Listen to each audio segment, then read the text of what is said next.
د ماشومانو د حقونو په هکله جوړ شوي دغه پروګرام کې د بشري حقونو فعالینو ویل هر څوک پاکستان د ماشومانو د حقونو کنونشن ترڅنګ ټول نړیوال قوانین منلي او لاسلیک کړي دي، خو د دې باوجود د سرکاري شمېرو تر مخې پاکستان کې 2 کروړه ماشومان سکول نه بهر دي چې پکې د خیبر پښتونخوا 40 لکه ماشومان هم شامل دي.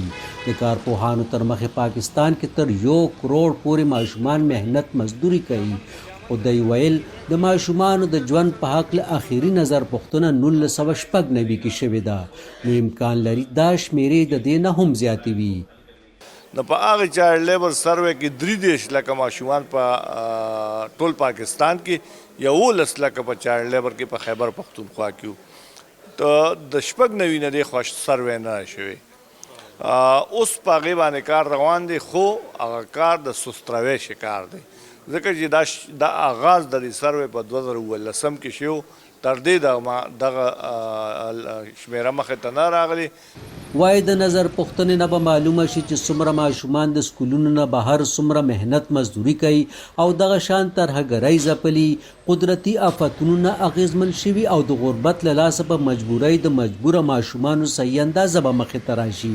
زیاتره کارپوهانو نظر لرلو چې په دومره لویه پیمانه ماشومان د سکول نه بهر کېدل نور هم ګڼ عوامل لري، خو لوی علت غربت دی. سکولونو کې ماشومان د دې وجه اوس کمیږي تعداد، چونکې ګورنمنټ انسنټیوز به ولا هم ورکړي وي، خو د هغې وجوهات دغه زموږ چې کوم فاینانشل انسیکیورټي ده، سوشل انسیکیورټي ده، نو زموږ بېروزګاري ده. بل چې تاسو وګورئ، زه به درته اوس دې نږدې اراونډنګ سراونډنګ کې وکړم چې تاسو چېرته کوړه ووینئ، نو هلته به ورته د دنیا ماشومان په خیرنو کپړو کې راټولي او هغوی به د هغې نه ګند ټولوي.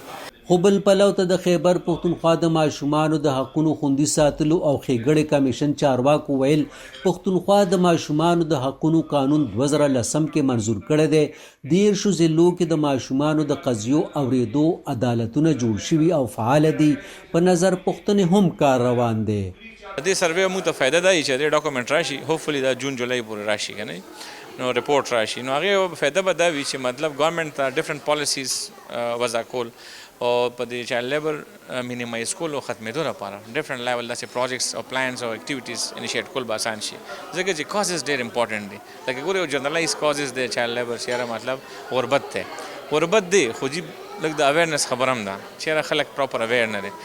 وايي د ماشومانو د حقونو خوندي ساتلو ذمہواري صرف د حکومت نه ده، بلکې دې کې به مدني ټولنې، سیاسي او مذهبي ګوندونه او تر ټولو مهم مور پلار خپل کردار ترسره کوي.